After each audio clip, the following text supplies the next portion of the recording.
Maintenant, nous allons entamer la session sur les pressions ponctuelles. Alors, pour débuter celle-ci, la question récurrente, c'est que contient le SDAJ sur ce sujet. Et pour en parler, cette fois-ci, c'est Adeline qui va nous décrire cette question-là.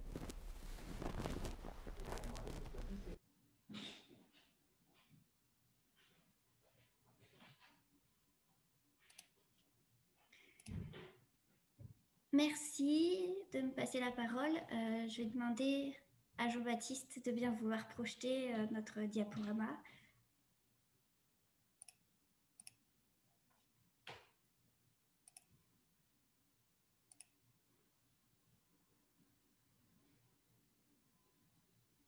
Je vois que ça arrive. Voilà. Merci beaucoup. Alors, l'orientation fondamentale 3 porte sur la réduction des pressions ponctuelles. Donc, comme on l'a dit, on peut assimiler ça aux pressions qui sortent des tuyaux, et donc ça concerne principalement les collectivités et les activités industrielles. Donc, en termes d'assainissement, donc sur ce sujet-là, le SDAJ vise à adapter les rejets aux capacités des rivières, aux capacités épuratoires des milieux, en tenant compte de la baisse prévisionnelle des débits en raison du changement climatique, hein, puisque on peut anticiper une baisse de 10% des débits à l'horizon 2030 et 30% à l'horizon 2060. Cette orientation fondamentale, elle privilégie également la gestion à la source. Donc, en ce qui concerne les micropolluants, cette gestion à la source, elle consiste dans le développement de technologies propres, de process qui sont capables de se passer, de supprimer l'usage des polluants ou au moins d'en réduire l'usage. Et si donc on ne peut pas les supprimer totalement, de maîtriser les rejets par des traitements appropriés afin de ne pas faire des apports directs de substances dangereuses au milieu naturel. Et le SDAJ encourage également les changements d'usage chez les particuliers pour donc d'avoir une sensibilisation envers les populations pour réduire la manipulation des produits dangereux dans les usages quotidiens. Le SDAJ également parle des thématiques émergentes. Donc on pense aux microplastiques, aux résidus de médicaments, aux perturbateurs endocriniens et d'améliorer la connaissance des apports et des impacts de ces substances de manière à pouvoir ensuite s'organiser et agir. Alors cette notion de gestion à la source, elle s'applique également aux eaux pluviales qui devient un réel enjeu, et le SDAJ fixe l'objectif de viser le zéro rejet d'eau pluviale dans les réseaux pour les pluies courantes, en favorisant l'infiltration de l'eau de pluie au plus près de là où elle tombe, ce qu'on appelle l'infiltration à la source, à partir de 3 grands principes: la désimperméabilisation des sols, le déraccordement des surfaces au réseau et la renaturation pour rendre au sol toutes ses fonctionnalités. Donc aujourd'hui, c'est un réel enjeu car l'artificialisation des sols du bassin est importante. Elle est de 10,2% sur notre bassin contre 9% au niveau national et avec un rythme de progression de plus de 1% par an. Donc cette volonté dans le SDAJ d'afficher vraiment d'aller vers la gestion à la source et de présenter tous les outils qui sont à la disposition des collectivités mais aussi des aménageurs, ça permet de contribuer à l'objectif national de zéro artificialisation nette. Et notamment, il a été introduit une nouveauté à destination des documents d'urbanisme pour compenser l'imperméabilisation nouvelle en zone d'urbanisation nouvelle à hauteur de 100% en milieu urbain et en milieu rural, et 150% en milieu urbain. Donc ça, c'est une disposition qui est commune avec le SRADET Grand Est et le SDAJ Rhin-Meuse, donc qui est partagée. Voilà, j'en ai fini avec ma présentation.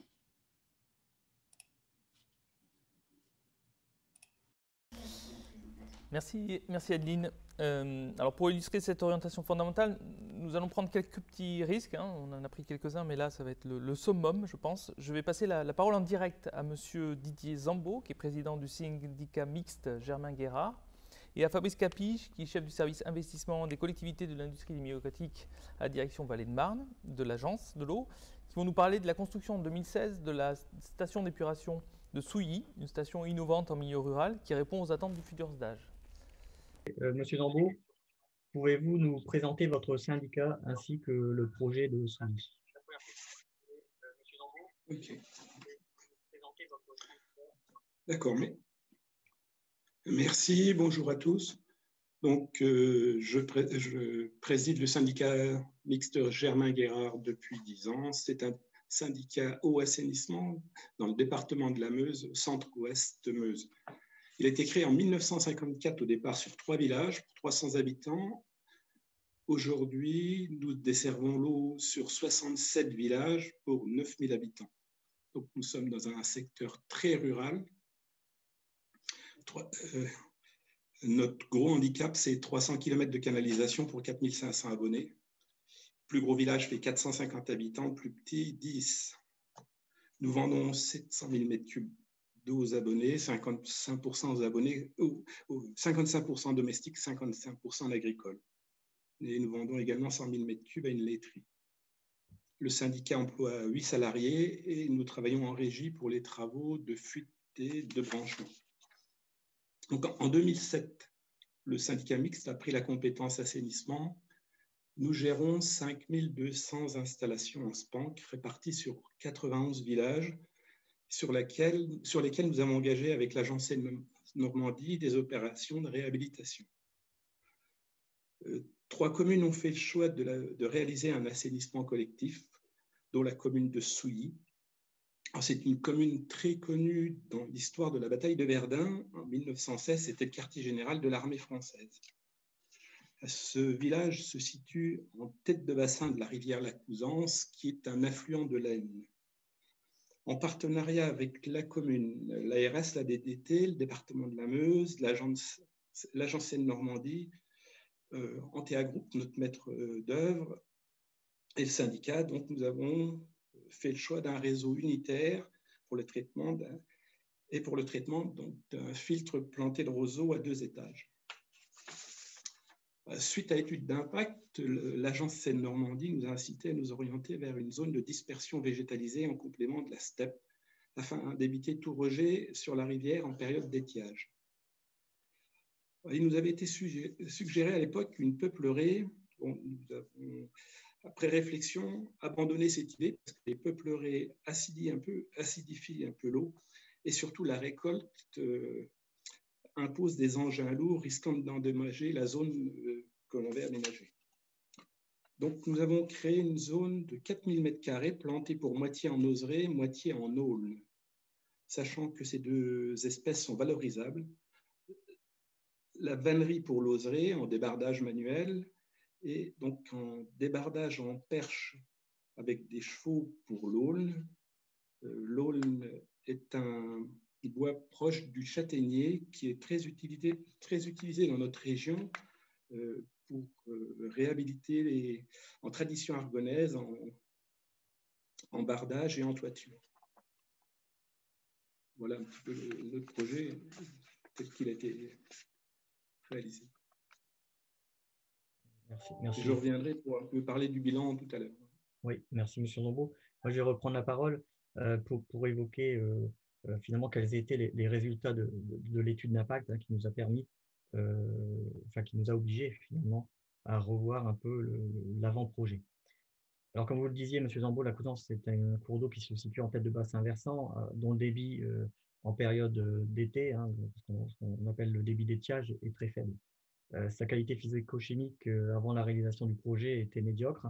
On avait des impacts nitrates et phosphore. Donc l'étude d'impact a été réalisée de manière assez précise avec des analyses sur un pas de temps mensuel, ce qui a permis, grâce à ces résultats, de démontrer que l'avant-projet qui avait été défini par le maître d'œuvre et qui respectait la réglementation nationale, cet avant-projet ne permettait pas d'améliorer la qualité du cours d'eau, notamment entre juillet et septembre. Donc, qu'est-ce qu'on a décidé suite aux conclusions de cette étude d'impact? C'était d'aller plus loin que ce qu'imposait la réglementation nationale, à la fois afin de protéger le milieu récepteur, mais aussi d'anticiper le changement climatique, puisque les débits d'étiage seraient encore plus sévères dans les années à venir. Donc, le premier objectif était d'éviter tout rejet en période d'étiage, donc entre juillet et septembre.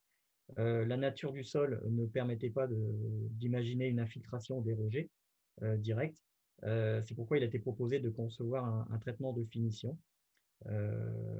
Et il était inconcevable d'imaginer un traitement mécanique, complexe, énergivore, qui aurait été difficile à faire fonctionner. Je rappelle que le syndicat fonctionne en régie pour le fonctionnement de ces systèmes d'épuration.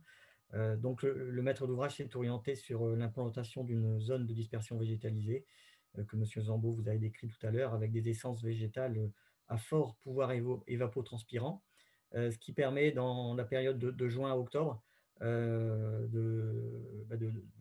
cette essence, que toute cette végétation pompe l'eau traitée par la station d'épuration, et donc on évite un rejet au milieu naturel. Alors, M. Zambo vous fera un petit peu tout à l'heure aussi le résultat du fonctionnement.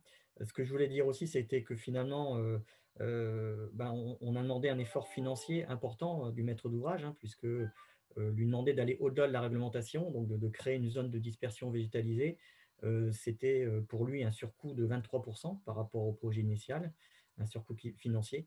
Et donc l'agence a à l'époque décidé de déplafonner ses aides afin d'optimiser au maximum son soutien financier. Alors, il me semble intéressant, Monsieur Zambo, qu'après 3 années de fonctionnement, vous nous expliquiez un petit peu comment se passe l'exploitation de cette zone, ce que vous pouvez en dire, sachant qu'on est vraiment sur quelque chose qui était expérimental, assez nouveau sur notre territoire. Oui, en bilan, donc, je dirais, le seul regret qu'on ait, c'est d'avoir planté trop tôt, avant que la steppe soit en pleine activité et ne rejette de l'eau dans notre zone de dispersion végétalisée.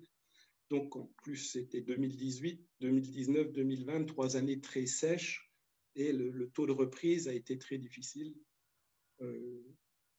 Donc, les plantations viennent d'être regarnies par l'horticulteur qui avait mis en place.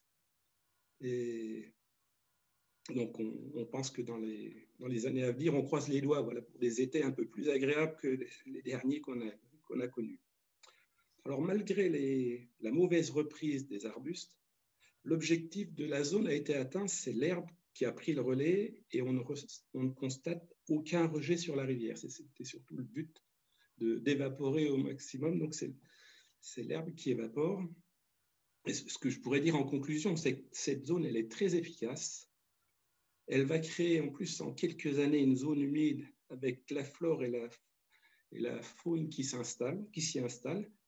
Et ce que je pourrais dire également, c'est pour les collectivités qui ne disposeraient pas autant de place que nous, on a pris 4000 m², et si cette zone pourrait être réduite avec autant d'efficacité pour une collectivité qui n'aurait pas tant de place. Mais autrement, c'est très, très positif. Merci. Ok, merci Monsieur Zambo. On va rendre la parole au plateau. Nicolas, je te laisse la parole. Cet exemple, du coup, va nous permettre d'illustrer la disposition 3.3.2 du SDAGE, donc de l'orientation fondamentale 3.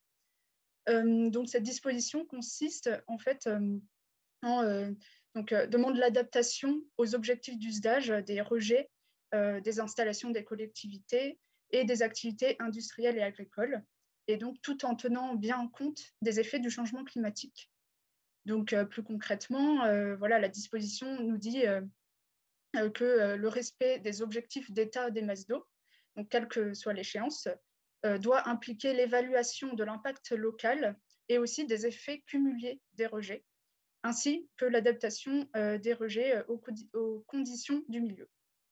Et donc, cela signifie en fait concrètement pour le pétitionnaire de faire l'analyse de l'impact des rejets sur le milieu aquatique récepteur, et donc à la fois en fait par rapport aux objectifs des masses d'eau, aux objectifs de réduction ou de suppression de micropolluants, aux cibles de flux de nitrates, et également en fait en tenant compte des effets du changement climatique, et donc en particulier vis-à-vis de la baisse attendue du débit des cours d'eau, c'est-à-dire, voilà, donc leur capacité en fait d'auto-épuration et de dilution des cours d'eau directement impactée par cette baisse de débit.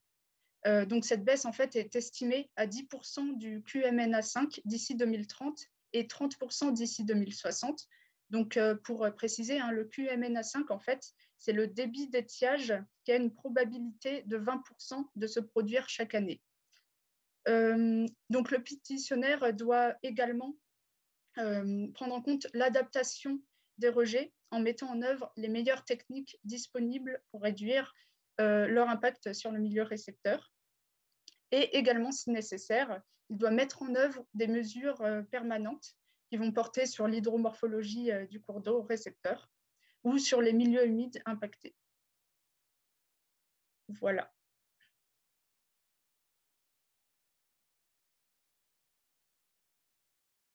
Merci Anne. Donc, on va entamer notre troisième temps de questions-réponses sur la problématique des pressions ponctuelles.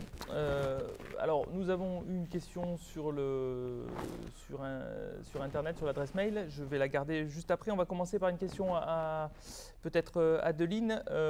Au niveau de alors, les actions sur l'assainissement au cœur de la politique de l'eau depuis 40 ans, mais qu'est-ce qui reste finalement à faire ?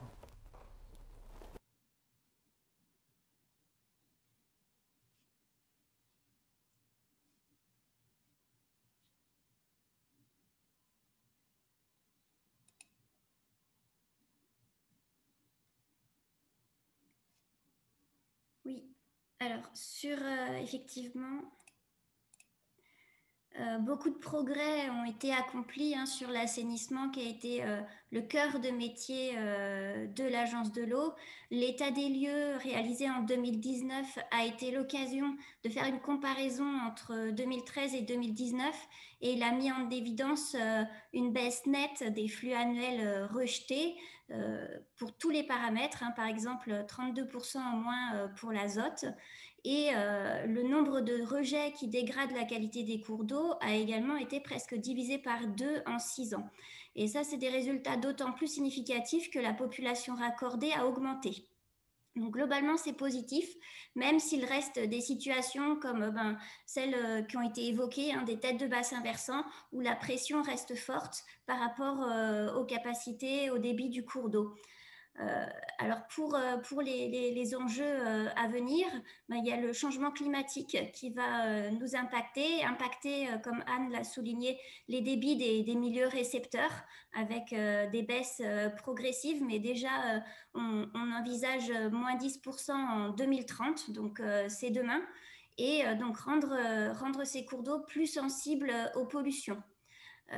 Un sujet aussi, c'est celui de la gestion patrimoniale, dont les réseaux et notamment la conformité des branchements des particuliers pour en milieu séparatif, avoir bien la partie eau pluviale et eau usée. Et puis quelque chose qui est très prégnant, c'est la gestion du temps de pluie, l'infiltration à la source, qui a plusieurs avantages. Ça permet de limiter les rejets au milieu, et puis donc de limiter la concentration en pollution. Ça permet de recharger les nappes et ça permet de lutter contre les îlots de chaleur. Autre enjeu d'avenir qui émerge, c'est de voir la séparation des urines à la source pour les zones d'urbanisation nouvelles. Donc c'est quelque chose qu'on voit émerger localement.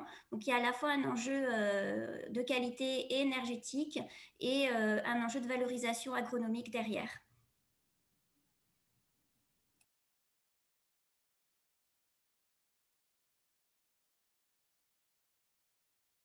Alors, je proposerai à Monsieur Maurice Lombard, de répondre aux deux questions suivantes. Alors, je vais commencer par la première, puis je poserai la question qu'on a eue sur Internet.